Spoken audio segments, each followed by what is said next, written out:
Hi folks, I'm Chick Wilfong, and I know Pancho Villa.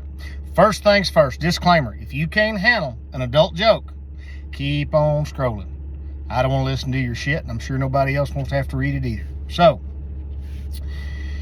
most of you don't know that I'm steeped in the South, the deep South. See, I was born to two kids that were from Texas that were down in South Georgia looking after cattle for my grandfather. And so I spent the first 13 years of my life in South Georgia. And I never quite got away from that. I like the music, I like the humor, I like all that type of stuff that comes out of the deep South. And in college, I roped calves, and I had a full scholarship to rodeo. Well, I guess my second year in college, my college coach recruited a couple of healers out of Mississippi, and they're still great friends of mine to this day.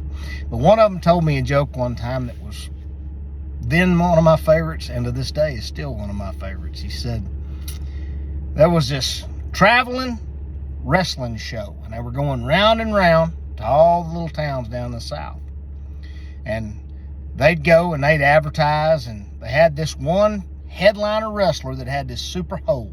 And they'd go around and they would do contests, all right? If you win the radio contest, you get to match the super wrestler. If you break the hold, you win $1,000. And they were coming into this little town in the South, and they held the radio contest, and sure enough, guy wins it, Old Country Boy. And they said, well, what do you think going into this match? Can you break the big bad hold of the professional wrestler? He says, I tell y'all what, I ain't gonna lie, I'm much afraid of this sumbitch now. And sure enough, they have the big wrestling match, and Old Country Boy breaks the hold, pins the champion wrestler, and wins $1,000. Well, they're interviewing him after the match, and said, all right, you're the champ. You have busted the big time hold, pinned the professional wrestler. How'd you do it? He said, well, I'm gonna tell you what. Said he had me down, said I had my legs back here behind my head, and said I had my arms around behind them, and said I was in a bind. I looked up, and there was this nut sack hanging right here. And I just reached out and so that's how you got him to turn loose, is you bit him in the nuts? No, you'd be surprised what you can do with a little motivation. Said, them was my nuts. Y'all have a great day.